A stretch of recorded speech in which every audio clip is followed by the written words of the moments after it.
Então, agora a gente já sabe de onde vem, de onde vai, né? Tipo aquela música, de onde ela vem, pra onde ela vai. Então, nós já sabemos muita coisa do Oriente Médio, da sua formação, da sua consolidação, de todo os enredos, né, que foram criados na discussão de islamismo, cristianismo, né?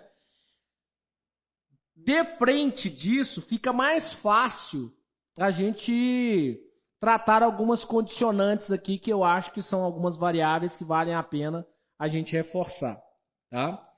A primeira variante que a gente tem que reforçar é o próprio movimento sionista. Vamos lá. Nós vamos ter no século XIX o famoso movimento sionista, né? O movimento sionista é o movimento que tem a ideia de fazer a junção, de fazer retornar, de juntar os judeus, né? De fazer os judeus se tornarem aí um povo de novo, unido, né? Então é a concentração dos judeus aí novamente. O movimento sionista, ele começa a pregar a ideia da formação de um Estado judeu. Beleza? Isso no final do século XIX. O movimento sionista, ele busca a ideia de um Estado judeu. E por que no século XIX o movimento sionista começa a ganhar força? Porque no século XIX começam a acontecer algumas coisas estranhas, na Europa principalmente. Se a gente for parar para pensar no século XIX na Europa, é quando a gente tem a formação da Alemanha. E lá na Alemanha, o Otto von Bismarck, né, o chanceler alemão, que cria a lógica configurativa do território alemão e ajuda no processo do talvez segundo Reich, como eles falam, lá naquela época já se falava de uma raça superior, que era a raça ariana. Se nós formos um pouquinho além, que era a própria Rússia, o czarismo russo já não gostava das minorias. E lá na Rússia você tinha minorias, inclusive judeus, né? O Prodom, por exemplo, um negócio criado na Rússia para perseguir as minorias. O Prodom, ele matava, por exemplo, o pogrom, né? Chamava pogrom. Ele matava judeus com requinte de crueldade no século XIX. Você já tinha as perseguições que eram feitas na França a judeus, porque eram de minorias, né? Vamos lembrar que essa questão nacionalista, de povo, ela sempre marcou a Europa. Na Primeira Guerra Mundial isso ficou claro, esses movimentos nacionalistas. Na Segunda Guerra Mundial também. Então você tem um movimento sionista, a gente precisa de um Estado. Tranquilo. Em 1917, o movimento sionista ganhou um peso muito grande. Ano da Revolução Russa, na verdade, mas não tem nada a ver com a Rússia, vai aparecer a Declaração de Babelf. Eu não sei que eu tô com esse nome de Babelf na cabeça. Falei Babelf de novo. É Declaração de Balfour. Por que eu tô falando Babelf, mano? Desde ontem que eu tô falando Babelf. Eu tenho que procurar o que é Babelf. Mas enfim. A Declaração de Balfour.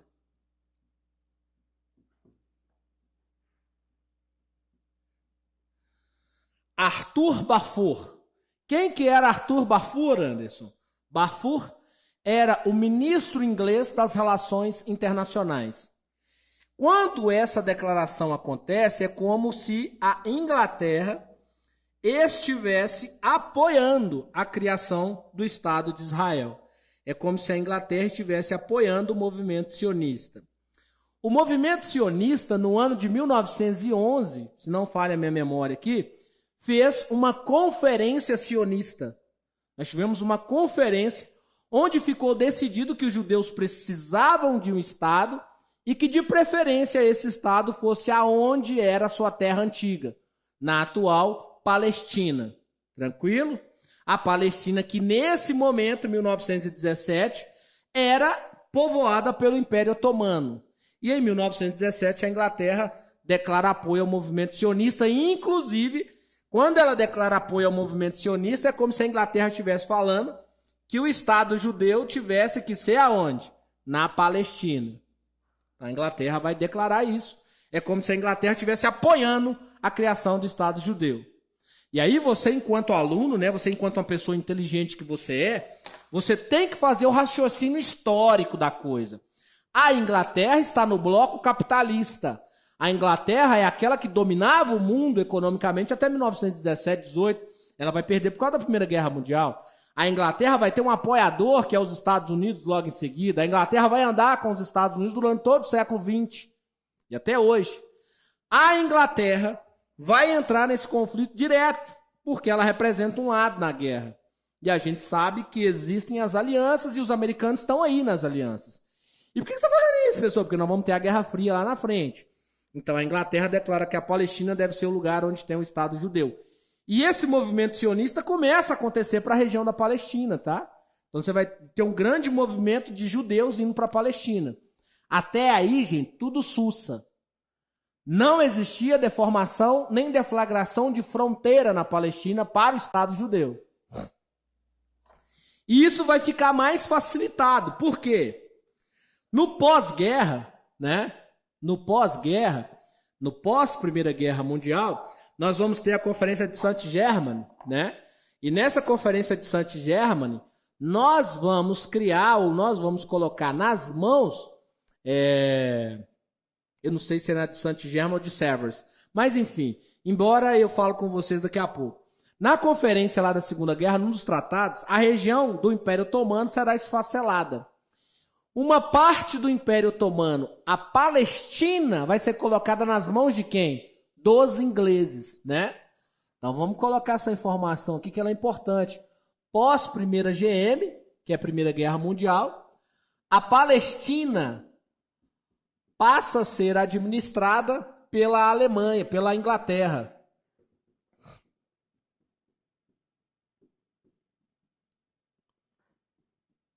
Ué, professor, mas o que isso diz? Ué, diz que vai ser facilitada a entrada dos judeus na Palestina, né? Então você vai ter um governo inglês na Palestina. Quando você tem um governo inglês na Palestina e um governo que declarou apoio ao movimento judeu, fica mais fácil você entrar na Palestina. Então, de 1920 até 1947, os judeus estão retornando, tá? Ganha força, né, o movimento semita aí. Tanto é verdade que o Hitler cria o movimento antissemitista. Lá na Alemanha, no regime totalitário alemão, você tem um movimento antissemitista, que é o Hitler perseguindo os judeus. E aí a gente tem que lembrar das conotações econômicas, né? Perseguir judeus para a Alemanha representava grana, representava poder econômico, representava poder aquisitivo, porque os judeus tinham grana e ajudaria muito a grana dos judeus fazendo a reconstrução da Alemanha. Então você tem a Palestina administrada pela Inglaterra. Tranquilo. Vai vir a Segunda Guerra, aí nós temos o contexto da Segunda Guerra Mundial. No contexto da Segunda Guerra Mundial, nós temos aqui um sentimentalismo muito grande colocado sobre a questão dos judeus, por causa da mortandade que era cometida pelo Hitler na Alemanha. Então, você tem aqui, uma comoção com relação aos judeus.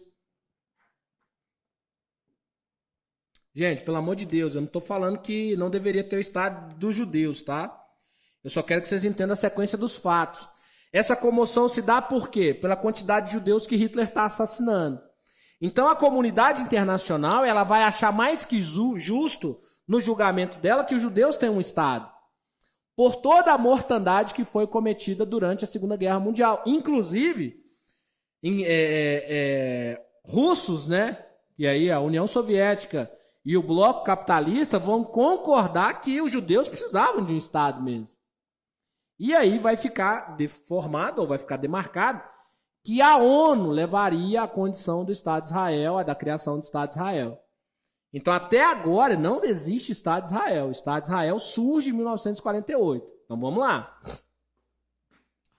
Vai ser formada a ONU, Conferência de São Francisco, né? A ONU vai ser formada.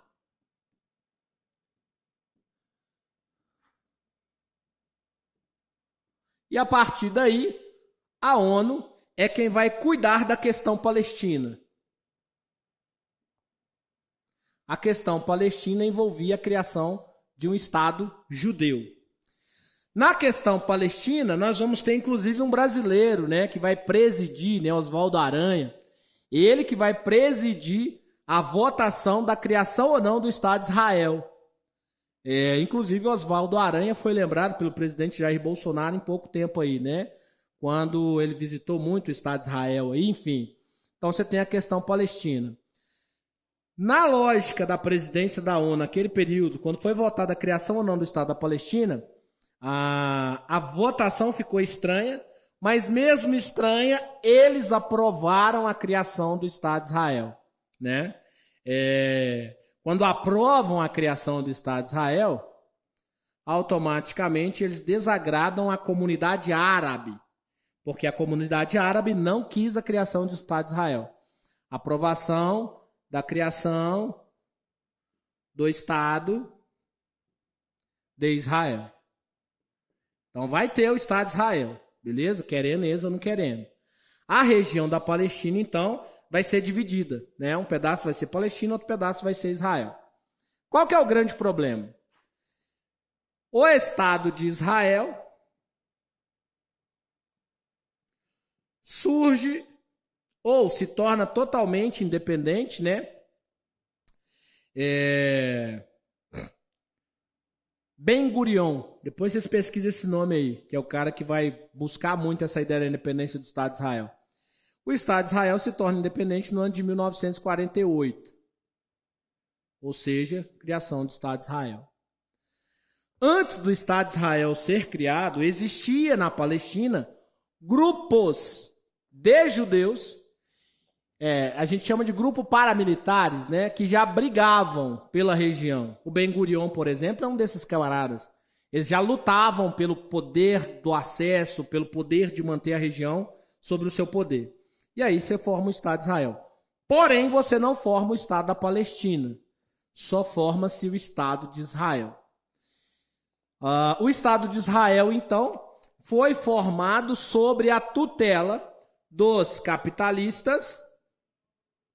Vou colocar, inclusive, a palavra tutela aqui, ó. Tutelado por capitalistas e socialistas.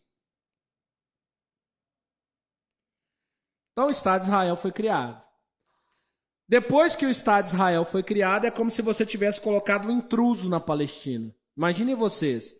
Você tem lá um lugar que era seu, né, a sua região, a sua casa, né, a sua moradia, a sua estadia, e aí, de repente, quando você acorda no outro dia, aquilo já é de outro povo, né? Imagina. A região da Palestina toda aqui, aí, de repente, você acorda aí, esse pedaço todo aqui não é seu mais, no meio da Palestina, inclusive deixando Jerusalém como uma zona mista, né, uma zona independente, internacional. Porém, a gente sabe que o sonho de Israel sempre foi ter Jerusalém dentro de si, tanto é verdade que agora né? Nós tivemos aí apoio do Donald Trump, do próprio Jair Bolsonaro falando sobre isso, que é uma disputa constante que eles veem acontecendo dentro do próprio Estado. E aí, daqui para frente, começa a acontecer as guerras árabes israelenses. Até então não tinha guerra árabe-israelense, porque não tinha Israel. Mas a partir de 1948, nós vamos ter uma sucessão de guerras árabes israelenses, que é o tema do nosso próximo vídeo aí. Beleza? Beijo.